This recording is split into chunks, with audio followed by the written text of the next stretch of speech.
Welcome to Level with Emily Reese. This is a conversation with composer Nick Roeder about the game Roadwarden, which is an illustrated text-based RPG released in September of this year, 2022. Since the game is text-based, this gave Nick a lot of time to write long tracks that he could just kind of hang out in these moods and shifting textures and slowly build them over time, but not necessarily in intensity. As they build, it's more like a shifting texture or just changing the texture around it in certain ways to create this building type momentum in each track.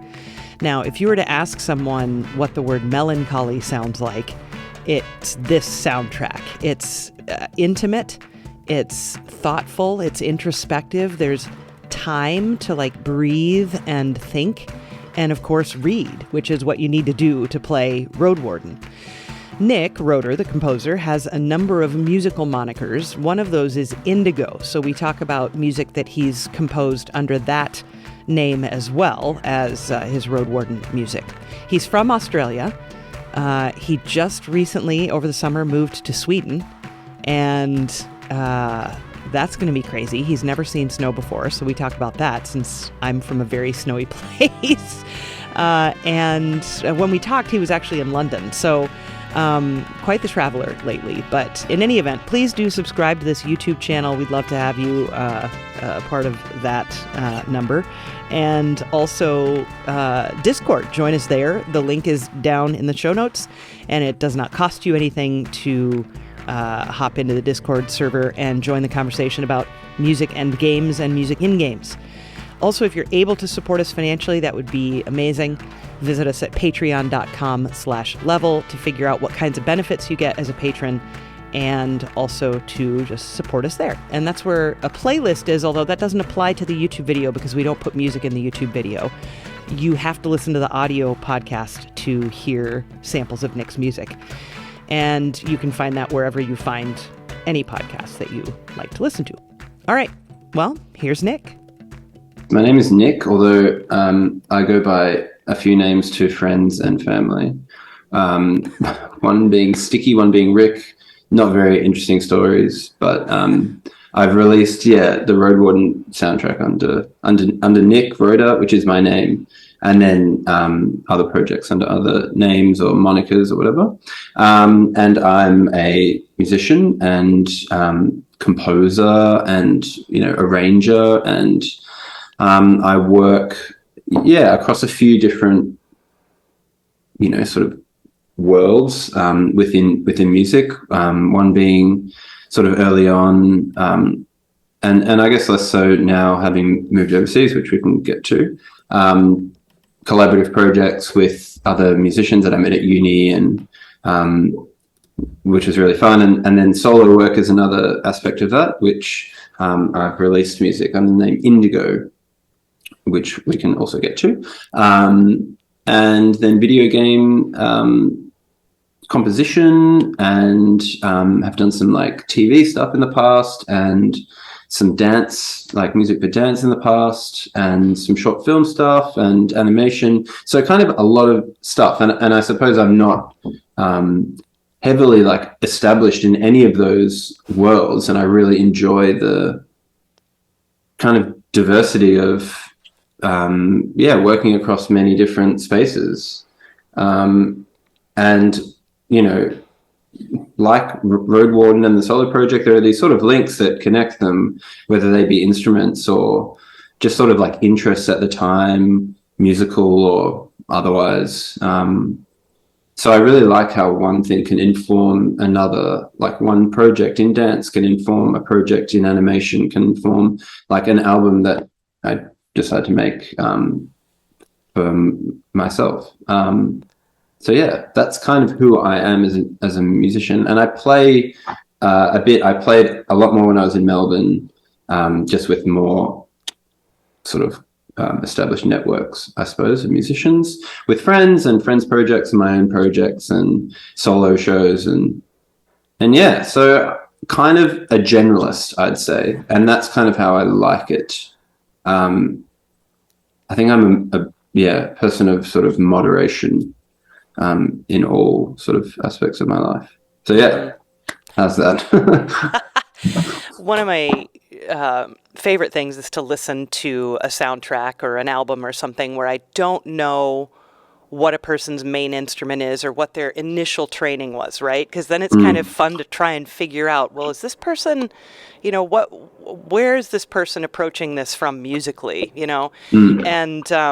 And I think that was probably one of my favorite things about listening to Roadwarden is it's almost like, the whole analogy of the onion, peeling back the layers and kind of hearing you musically, was really, really fun. And then to also dig into the solo stuff and learn more about you that way was just really intriguing, because when you mentioned dance, for instance, Roadwarden is the antithesis of that, right? It's very melancholic and the purpose obviously completely different. I mean, that's a different conversation, but it's just, it's such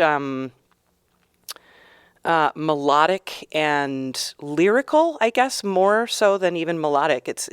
There are very lyrical singing lines that come into Roadwarden, and I really appreciated that, and it made me wonder things like, what kind of singer are you? A singer ever? Or and then to find out that you're clearly a very adept bass player, that always gives me a different viewpoint on your musical brain. So anyway, those are just some things that I've been kicking around in my head since listening to all of this. But let's go ahead and talk about Roadwarden and, firstly, describe it if you would, and then we can talk about it from there. Just describe the game.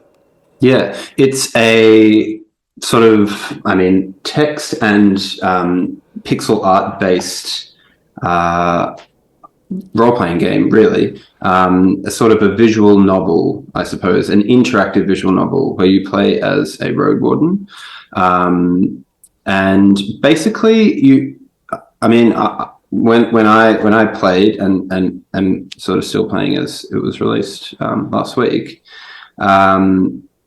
you can limit your time. So you basically can say, okay, I have 40 days or 30 days if you're real sort of gung-ho, or in infinite amount of time, to basically like uncover the narrative, the mystery, the story of the world around you. And there are sort of these interactive elements where you can interact with characters, but you can also, it will prompt you to say, what would you like to sort of like sacrifice to element X, whatever, and you can sort of unprompted just see what's in your inventory, what can you sacrifice. So it's a really like sort of open-ended, interesting game, and a lot of people have sort of commented on and enjoyed the fact that you kind of, everyone will have a different outcome based on where you choose to go in those 30, 40 or unlimited number of days, and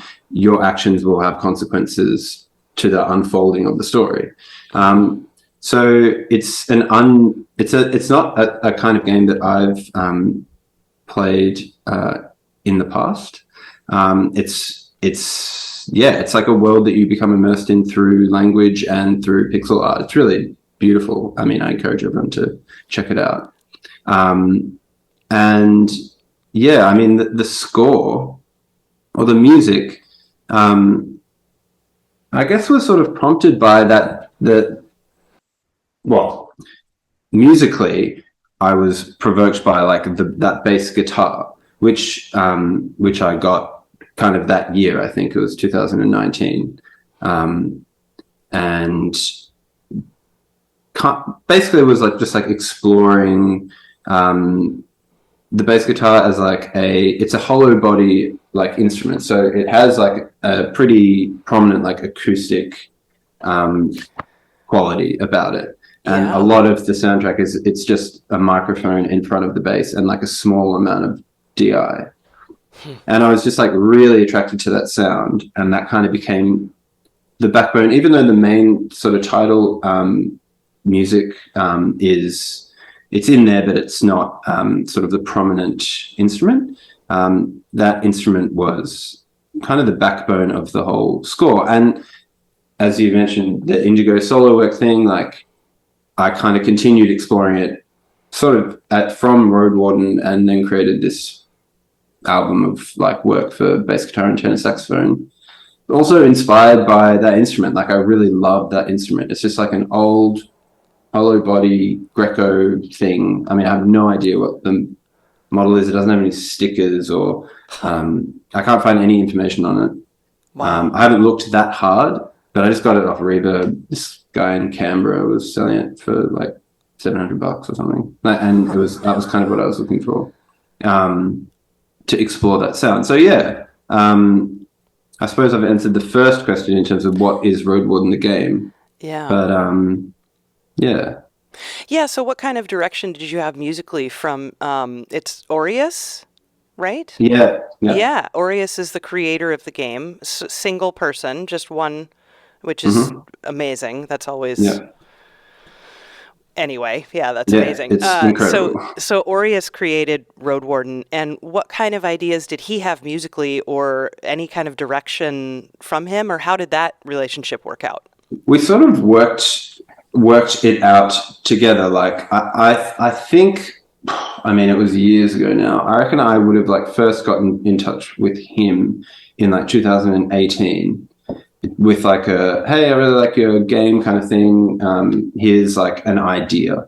As for what that idea is, I have no idea. But I think over time we just established like the tone, sonically, and that was sort of the thing, the tone, because the challenge was the engine that he used and was you were basically unable to use any middleware. Interesting. And okay. so it was just basically like, it has to be a looping track. Obviously people are going to be possibly reading, depending on how fast they read or how fast they want to take it, for 10, 20, 30 an hour with a track repeating in the background. And so that was a big challenge of like, basically the solution was long tunes, nothing too intense sonically. And there was the variation in how we sort of worked out what tune would basically fit what area. It was sort of in his hands. It was such a deep like world. Yeah. We had established that sonic sort of palette. I would just basically spit out heaps and heaps and heaps of music, and he would go yep or nah or let's change this, and then he would pretty much establish like, this is going to be in this area, this is going to be in that area, this is going to be in that area. So it was sort of a throw it at the wall, see what sticks kind of process. Sure. But it worked really well, as in it was kind of a relationship that sort of clicked in terms of our expectations and expectations of what is required, like musically, and what feeling that is meant to evoke. We worked it out pretty quickly, which was really great. And I mean, he's in Poland and I was in Australia, so we sort of had to develop like a language using words and obviously some music, but I don't think he's got any sort of musical training. So that was sort of the process. Yeah. Well, like you said, it's an absolutely gorgeous game, and the music itself has a lot of weight to it, even though the texture itself is not heavy, right? It's a lot of just like guitar, some light piano, some glockenspiel things in the back that I absolutely adore, some string pads. Nothing about the music is epic or overbearing in any way. It's very peaceful music, but in a very melancholic way. And I realized right off the bat when I started listening to it that I had to kind of turn off my empathy part because it's, in a way, it's almost sad sometimes, and I remember the very first time I listened to it, I could feel that kind of start to affect me in a way, I was like, oh wow, this is so beautiful, but so sad. I just want to, and I'm curious if you found that to affect you in any way as you were writing it, just the kind of depth to the, melancholy to the music. Yeah. I think once that sort of is established, it's especially me, like I kind of gravitate towards that sort of melancholic, sad, but also at times the sort of epic, not so much in terms of like massive bombastic, like Hollywood sound, but like epic in terms of like rich harmony and like really like kind of sweeping melodies and stuff. It sort of like became a bit of a reaffirming process or something. And yeah, I probably like in sitting in that studio and like making that kind of melancholic, sad, like quite moody music, you became more melancholic and you're sadder and more moody. And then, you kind of created, similar music. I guess the thing that looking back on it, and it's no surprise, I don't think, is that like it's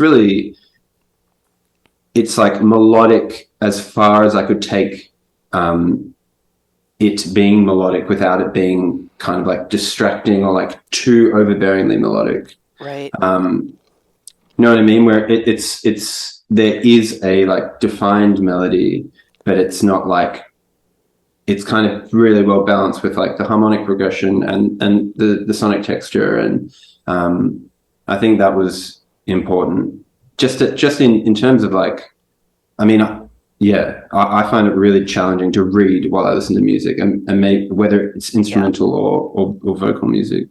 I didn't want that to affect people.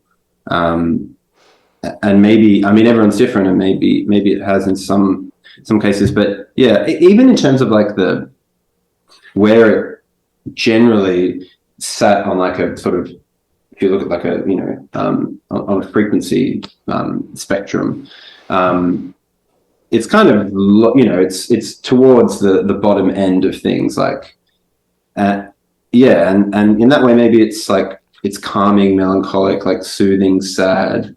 I don't know, but I hope it's effective when you play it, and I hope that it also like holds its own as a collection of songs that you just listen to.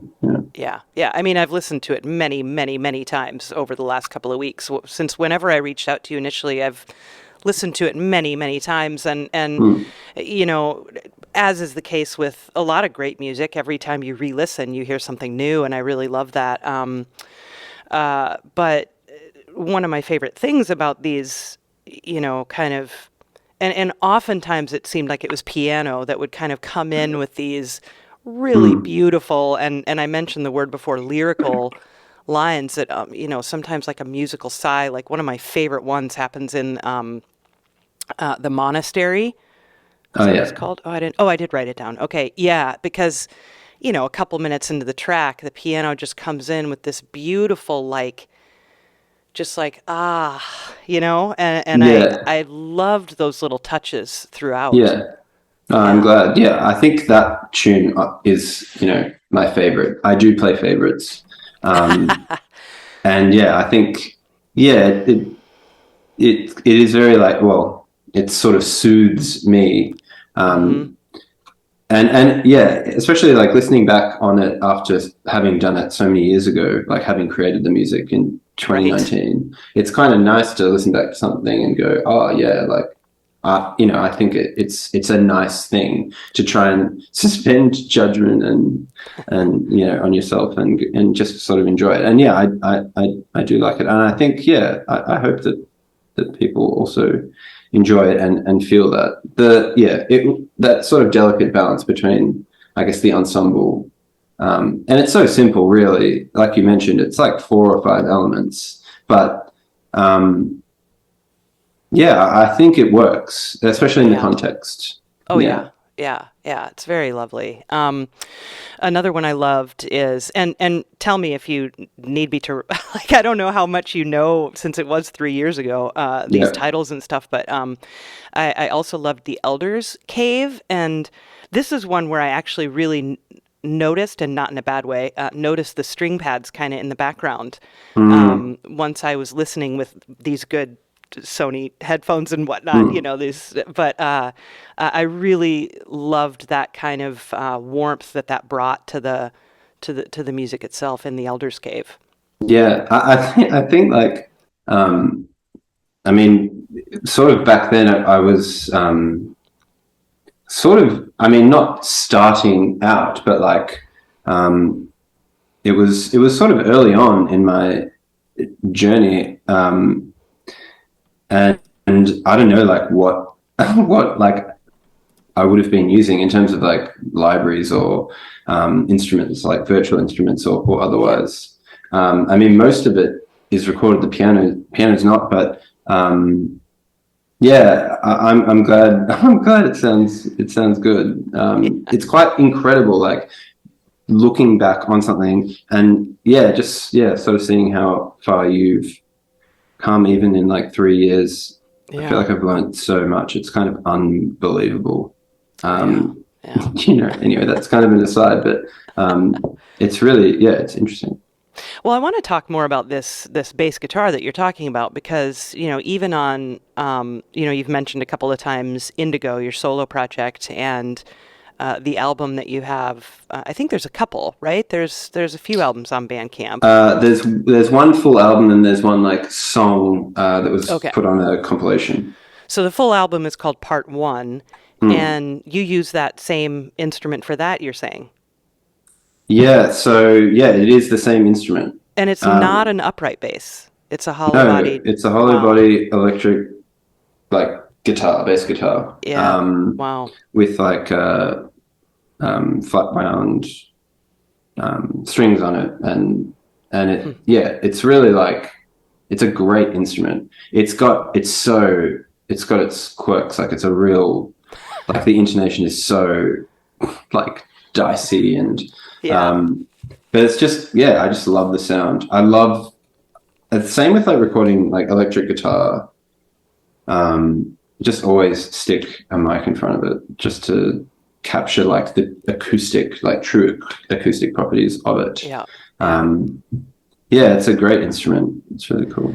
So is that your main instrument, bass, or is guitar? What is? No, but I mean guitar. Like when I studied jazz, and I studied on guitar. This was in 2011. I started, and so bass guitar, like they sort of. I mean, I'm not a great guitarist, and I'm not a great bass guitarist either. But I play along, But I mean, I've played a few things. It's kind of the generalist thing coming back. It's like I played trombone in high school for a few years, and then kind of swapped to trumpet to like playing a friend's like funk band thing, and then sort of drop trumpet. And I've always been a really bad piano player, and I sing but not very well, and so I kind of do a bunch of stuff poorly, but which is kind of what you need, I reckon. Just I learned my own violin in lockdown. Played double bass for a bit, but like useless at everything. But it's good, like you kind of begin to actually develop an understanding of the instruments, like way more intimately than like an orchestration book could teach you, or like a Western instruments book or whatever. But I would say that guitar is my main instrument. Okay. It's because I'm probably the best at guitar, although not very good. Yeah. Oh, that's fantastic. And so during lockdown, were you in Australia still? Yeah. I only moved over to Stockholm, although I'm in London at the moment, in like late June. So it's very fresh. It's September now. Wow. It's kind of unbelievable. And what prompted that move, if I can ask? kind of lockdown, sort of just feeling a bit like cooped up. I moved with my partner, Lena. Okay. And yeah, it was just feeling like, I don't know, there's so many things. It's basically like a bit of an adventure, a bit of like musical, eye-opening development vibe, attracted to that sort of like Northern European sound, and had some sort of loose work connections, and Lena wanted to study, and we'd sort of just been feeling like, pretty cooped up in Melbourne over lockdown, and just wanted to get out of there, really. Not that Melbourne's so great, and you really begin to appreciate your city when you leave it. But just a change, Sure. And I'm sure we'll be back at some point, but I don't know when. There's no return ticket, Yeah. But yeah, the Indigo, I guess the Indigo thing became like a bit of a lockdown project. Like, I think Roadwarden I've probably finished writing in like October maybe of 2019. Wow. Okay. And then pretty quickly started writing the Indigo album, and it's just for tenor saxophone and that same electric bass guitar. Mm-hmm. And so I just basically sing, sit there, play melodies, sing melodies, play the harmonic sort of accompaniment, and then I think we recorded in May, like in between two of the first lockdowns. I recorded with my friend John. He played tenor. And then John DiNapoli, is that how it's said? Yep. That's right. He's a great animator. Check him out. Animator. He's an animator. Yeah. We met at uni, where he was playing tenor. But then he, a few years ago, he's always been a painter, but he transitioned to animation, and he's killing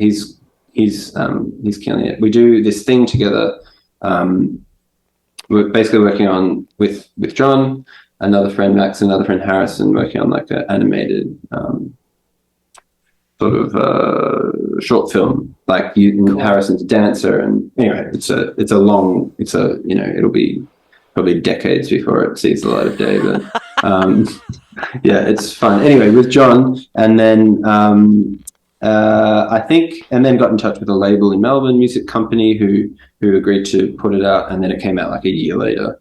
So it was, anyway, that's the sort of Indigo story. But because it was kind of got recording in between the two lockdowns, and then sort of I was mixing it like throughout, and then working on artwork, and it was a good sort of project to keep me sane. And at the same time, I was also working on this other game called This Dead Winter, which hasn't come out yet. But is due to come out, who knows, any day now. Hopefully before the end of the year. But that's also going to be a really interesting game. And the soundtrack's done, and it's all been implemented and everything. Oh, wow. Okay. I'm really looking forward to that one coming out as well.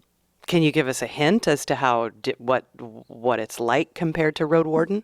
Yeah, it's very different. I mean, it's all sort of based around this string orchestra that we recorded in Budapest. Oh, wow, and they're called the Budapest Art Orchestra, who I think a lot of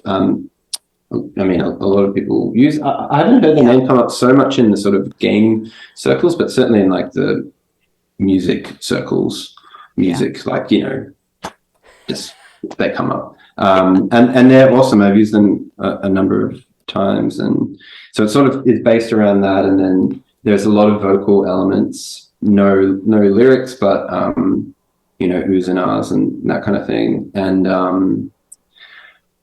a bit of that bass guitar, but not much. A lot of like textural percussion that my friend Maria recorded. It's a very, very, very, very different soundtrack, but it's also, it kind of has that melancholic, beautiful sadness. Interesting, which is definitely, my vibe. I kind of, I don't know. I don't know if I'm a true composer in that, like, I don't know if I could do, maybe I could, I don't know. Anyway, something that was like super pop or like extraordinarily happy, or everything just has, whether I try to or not, like a tinge of sadness at the very least. And if not a tinge, then it's like color, big brush stroke covered in sadness.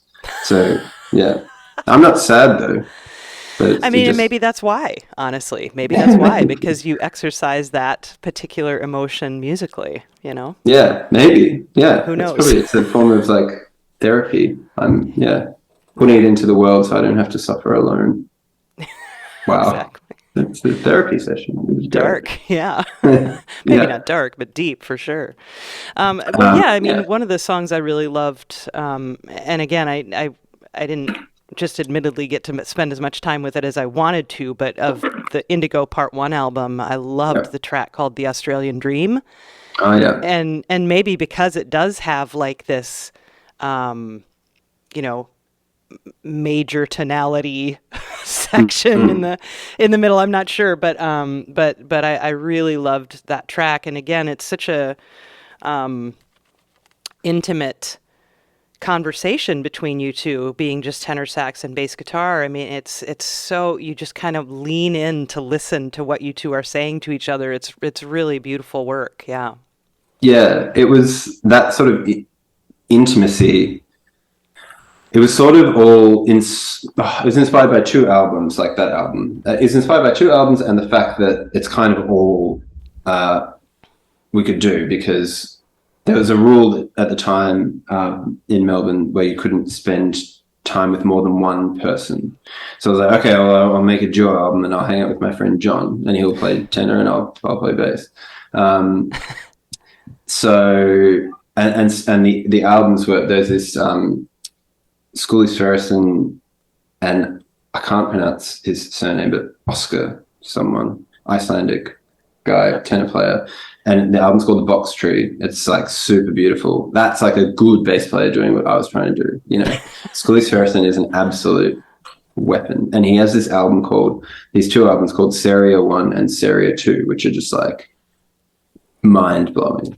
And then there was also a duo album between Sam Wilkes and Sam Gendel, which is very different. But anyway, that was sort of the inspiration. And in those two albums, there are these like really intimate moments where, I don't know, say like it's like a fret buzz thing, or like you hear someone like the tenor player like breathing or swallowing, or like the keys.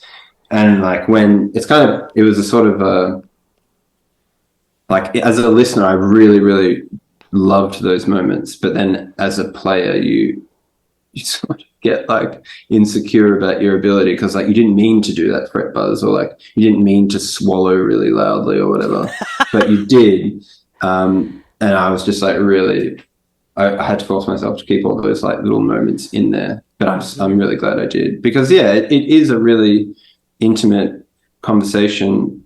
And it's just like, as everyone is an artist, like it was just like a moment captured, and you can sort of appreciate the fact that it was captured, and it's different in a modern world where everything is like very, very produced and edited, and which obviously has its place, but this was very much the antithesis of that. And sort of the antithesis of the way I have worked in the past, whether with like a band, Tuala, or on, game soundtracks, or, kind of anything. Like I do a lot of like string arranging for like pop artists or folk artists. And like that is all just about like, in a good way, especially when, writing and orchestrating, whatever, like creating something that's kind of like foolproof, like, it's so easy to read. Every note is like so deliberate. Every voicing carefully checked. Not to say that we weren't striving for like an idea of perfection for that recording, but it was a bit more real life or something. Yeah, yeah. Well, it's a different type of perfection, right? It's there's a spectrum of perfection. Yeah. Yeah. Oh, can you tell the sun just came out here in Minneapolis, Minnesota?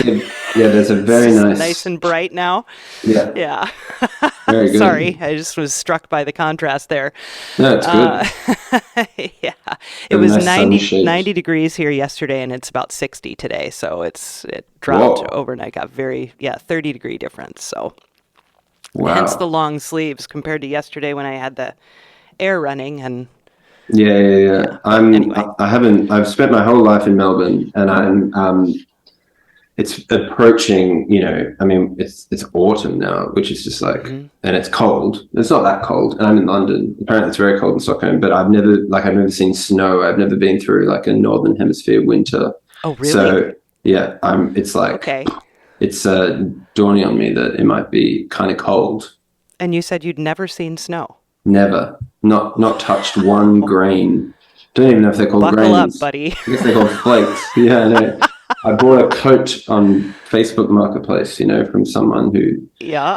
it's like the first coat that I've had that's weighed more than like 500 grams.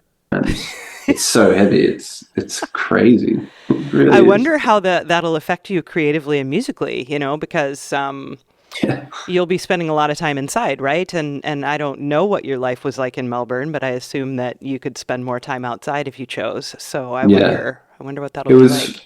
funny, like that, a similar sort of sentiment was raised when I was working on, like, finishing off this Dead Winter in February this year. And I was like sitting in my room, like studio room, and it's like 40 degrees and I'm like sweltering hot. And I'm working on a game called This Dead Winter, and it's Right. like set in like a wintry, like white landscape. You play as a fox. It's like super like beautiful, cold, like, and Wow. the developers in the UK, and he's like freezing and I'm sweltering. And it does affect things. Like, I'm sure there is something that comes through in the music that you make that is like sort of like Yeah. passed through you, like the Yeah. seasons and the temperature and the icy vibe. Yeah. Melbourne and Australia it's very much an outdoorsy kind of country. Yep. You spend a Well, lot of yeah, and time. it's the opposite, right? So summer is getting started there right now Yeah, it's ish, like kind sort of of. warming up. I guess it's Yep. spring, like going into Mm-hmm. summer. So Yeah.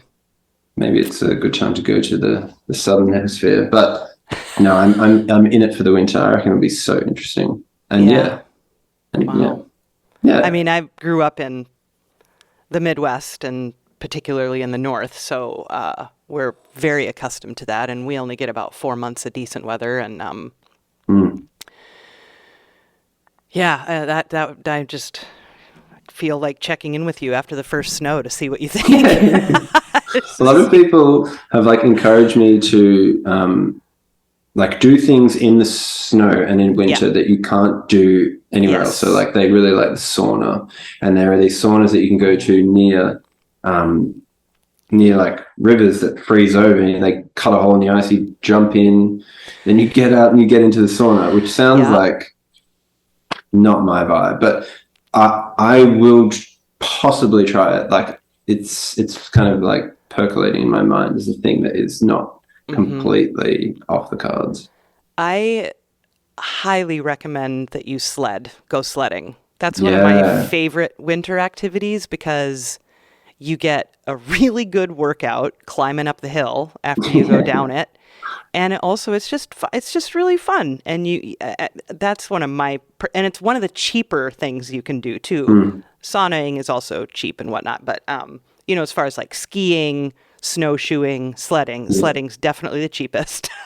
Cool. And So that's with like you sit on a yep, like a sled thing, and then you go down holding yep, on, and then you drag it back up the yep, mountain. and do it all over again. And Cool. it's fantastic. It's a really I find it to be a very fulfilling way to enjoy the weather when I'm not enjoying the weather, if that makes sense, Mm. Yeah, Because it totally. does get Yeah. hard, it gets hard and long, and it's very similar to Stockholm in that way. So our weather. So Yeah. yeah. But like that's good advice. Get out there, enjoy it, do Mm. things you can't do during the summer. And here, one of the best parts about Minneapolis is people are really good at doing that because we have such a small window People are still really good about just getting out there, even if it's 20 below, just get out there. And I find that to be really inspiring way to enjoy winter when I'm not enjoying it, if that makes sense. Yeah. Totally. I mean, the alternative is so bleak. You just Right. spend your whole life inside and then Right.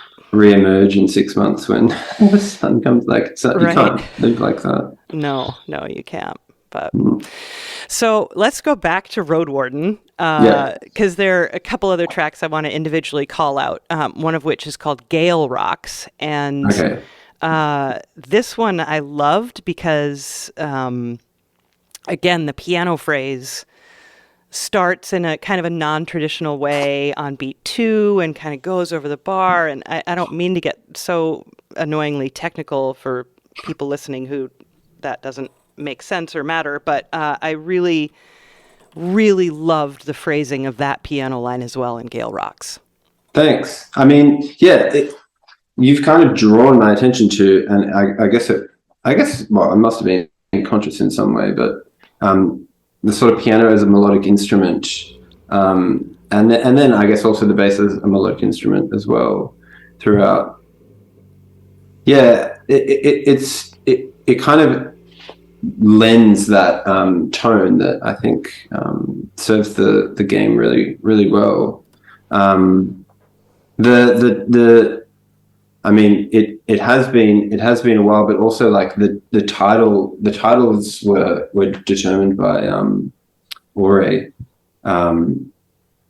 So like I'm not super familiar exactly with each title, but it's the same with like music that I have listened to like 10,000 times. I don't really pay attention to titles or lyrics or words, which is kind of ironic working on a visual novel. But I mean, I'm glad that it sort of functioned as a in a good way, an enjoyable way. I mean, I guess in a way, maybe the parallel can be drawn between like Roadwarden and other like solo work or just work for music's sake. It's because like the tunes are written kind of like songs because there was no I guess requirement or whatever to implement them in any sort of like super interactive way. No stems, right? No stems or anything, right? Yeah. I just sort of sat there and played probably most often the bass guitar and sang, and I guess at its core it's like melody and accompaniment and and then the instruments, which what instrument went served what function or played what part, was just I guess what suited the best from the reasonably limited sort of palette that I tried to assign myself early on. And so did you, process-wise, you sat at the bass guitar and would kind of sing along to kind of construct songs and then add piano, or is that kind of how that went? Okay. That's like almost like universally across every one of my, sort of things that I do. That's kind of the process. It's like sit there with a guitar or the bass guitar, like sometimes piano, but it's like, and sing a melody, and it's like melody and accompaniment, and then the next sort of stage begins, which is, it can kind of go, I guess, a few ways, but normally it's like, okay, now we've got a form, we've got a melody, we've got an accompaniment, we've got a form, and now it's just about sort of like, I guess, like arranging or like kind of orchestrating, depending on the ensemble, how we're going to sort of create some, light and shade. I just wrote like and recorded and sent off to get mastered, like sort of a poppy, folky song that I just made for really no reason at all, other than to keep myself sane. And it's exactly the same thing. Like I sit there, I've got a book, this had lyrics. So I write, lyrics. I'm singing the lyrics. I'm singing the melody. I've got chords like, okay, now there's like a few sections, blah, blah, blah. Now we've got a form. Okay. Now, once we've got a form, we've got a melody, we've got lyrics, we've got like clear like harmony and accompaniment and melody and accompaniment. Then move to the next stage. And I was sort of, it's the bricklayer vibe. I remember when I was writing like my honors thesis thing, they talked about bricklayers or oil painters or watercolor painters or, architect. I think there's a few others, but it's like how you approach creating something, whether it's like, thesis writing or a tune or a soundtrack, whatever. I feel like it's always sort of the same for me, from like nothing to something normally. Yeah. Which I imagine it's the same for a lot of people. But I think the temptation to like go into the computer early on is bad for me. Oh, okay. Yeah. So with Roadwarden, the bells, the glockenspiel, was that a sample, or do you like literally own your own glockenspiel? I can't fully remember. I'm really good friends with and have been like musical sort of partners with a friend called Jesse, who is a percussionist and had a glockenspiel. Okay. Back in Melbourne. He's actually moved to London as well. He's coming over later. We're going to play downball. But fun. Yeah. He had a Glock that he used in Tulala, this like sort of rocky, folky, we call it like an art rock band that we played in together. And so I might have used that, but it also might just be a Spitfire sample. Yeah. I can't remember. Yeah. I think with something like glockenspiel, largely irrelevant whether it's real or a sample. Yeah, I guess it's just sometimes the room. I mean, I used like, even though this pop tune that I did recently, I used like, it was a combination of like, there's this like hook melody thing, and it's like a combination of a few samples and a few recordings. It just blended in such a way that it sounds like its own thing. I think it might be recorded. I think there's a lot of like bells and stuff in This Dead Winter in that soundtrack, bells and like textural percussion, and that's certainly like a combination of samples. And my friend Maria, who brought in like this vast array of like amazing percussion, and we just like recorded a whole bunch of stuff. It was awesome. It was so much fun. Yeah. So are you a gamer then? You are a gamer. I'm a gamer. Yeah. But I've been sort of like, since moving and then packing up my life leading up to moving, I haven't had a console, which I've had like since, Nintendo 64 was my first one. So it's been a bit, I've kind of haven't gamed for like, since the start of the year. And I've played board games, and I've played like Werewolf and like Mafia and Settlers of Catan. We played last night, and nice. And I've got this MacBook that I'm speaking to you on now, it's definitely due for an upgrade. Like it's starting to like crap out a bit, but nothing runs on it. I've downloaded like the Radiohead game, which I haven't played yet, but it's not really a game. Maybe it is a game, I don't know, but it's more of an exploration of OK Computer, which just sounded interesting. But I always like have had a close sort of relationship to video games. And just like I was talking about it last night, like those early for me, Nintendo 64, Mario, and Zelda, and it's just crazy. It's so good. I don't know if it's gotten better than that. Like I don't know. I think that was some sort of peak of like just incredible, like immersive game worlds. Anyway, I am a gamer. Yeah, it's a lot of fun. I really, when I go back to Stockholm, I've vowed to get either a PlayStation or an Xbox. I'm traditionally a PlayStation kind of guy. Yeah. And do it like that, and get into it again. I'm really looking forward to it. Yeah. It was also impossible to get PlayStations in Australia for like Still. a year after. Yeah, is it still like that? It's still hard, I think. Yeah, I had a friend actually help me get mine. He used an app. Some people haunt Discord. I honestly, it's been what, 7 months since I got mine now, so maybe it's better. But I don't know. It was hard for a long time. So it was just like what they couldn't make them quick enough, basically. Yeah, and people were like buying them and reselling them for more money. I saw. Yeah, you can find one now for twice the price. That's the thing. Yeah. And I almost did that, and I'm so glad I didn't. I'm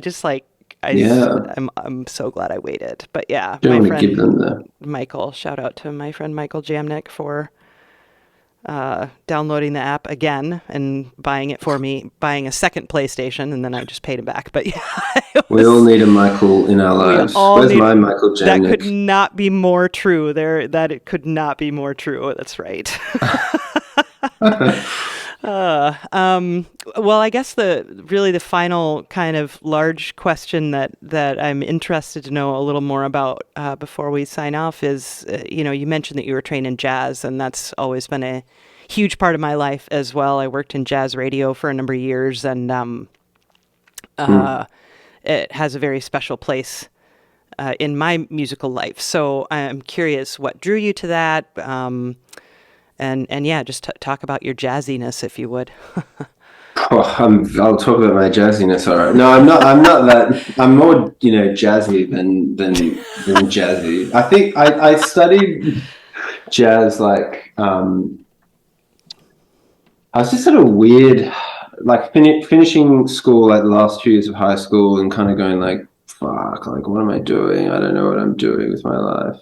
And I had just started playing guitar in like middle of year 10 or something, and I was like, kind of you got that like burst of like, yeah, cool, I'm getting good pretty quick at this is good. And then and like I reckon my like peak was like audition to like uni, and then pretty quickly realized that I wasn't I certainly wasn't like capable enough as a player to be like in the jazz world that I perceived at the time, which is sort of like shred lord, like how many notes can I play over this 251, and it kind of didn't appeal to me. But the great thing about that course was there was a really strong emphasis on writing the tunes that your ensemble played each week, and so I'd bring in these tunes, and one of the only compliments that I reckon I got from this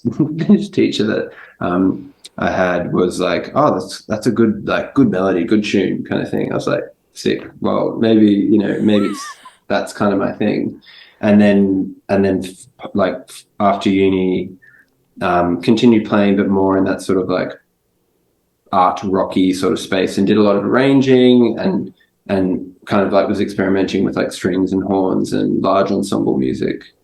But recently, I can't exactly pinpoint when it was, but I came to terms with the fact that I wasn't going to be like a jazz guitarist, even though I hadn't like practiced since uni.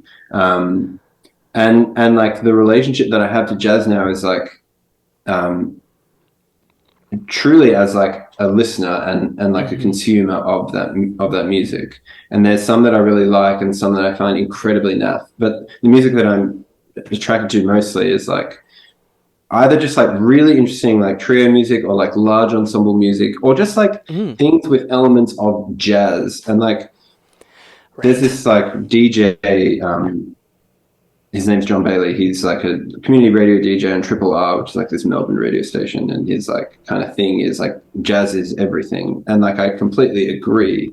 Yeah. Apart from, obviously it's taking liberty, but popular contemporary music, like jazz is kind of everywhere and everything. And it doesn't have to be like improvisation necessarily to be jazz, and I guess some of the improvisation is some of the stuff that I feel less attracted to. And so, for instance, like there's this album Finding Gabriel by Brad Meldau that I've been like absolutely smashing recently, and it's a few years old, but it's like that first tune is so wild. It's amazing. Mm-hmm. It's just like So I have I would say, really healthy relationship to jazz, whereas I feel like a lot of people have especially people that study jazz, have a very unhealthy relationship. Not to say that I have a healthy relationship and they have an unhealthy relationship, but it's like, it's kind of I reckon it can be a bit of a, like most musical sort of cultures can be a bit alienating or like, Yeah, it always interests me when someone says they don't like jazz, which just happened to me a few days ago, interestingly. Because I am much more on your definition of it, quote unquote, in that it's such a broad.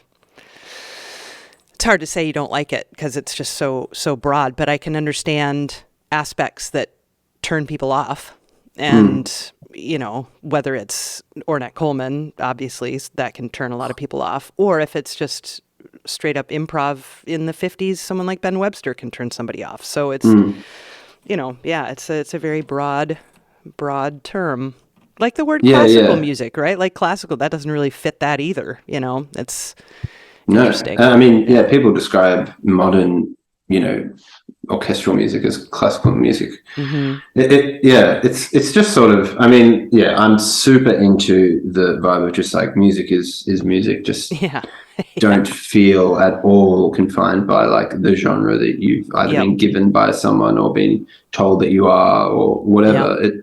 It's like there are so many incredible sounds, really. It's just like combining different sounds and different, techniques and trying to make something that you find interesting or attracted to, think others might be or not. Yeah. Well, I just heard a car crash outside, so it's going to get really loud here soon, probably, with some sirens and such. So we should probably, I'm sure it's fine, but I hear yelling and maybe now you're going to get this on camera. I should. Woo, doggy. Yeah, but I anticipate sirens shortly. So, it's crazy out there. There's dogs going. Yeah.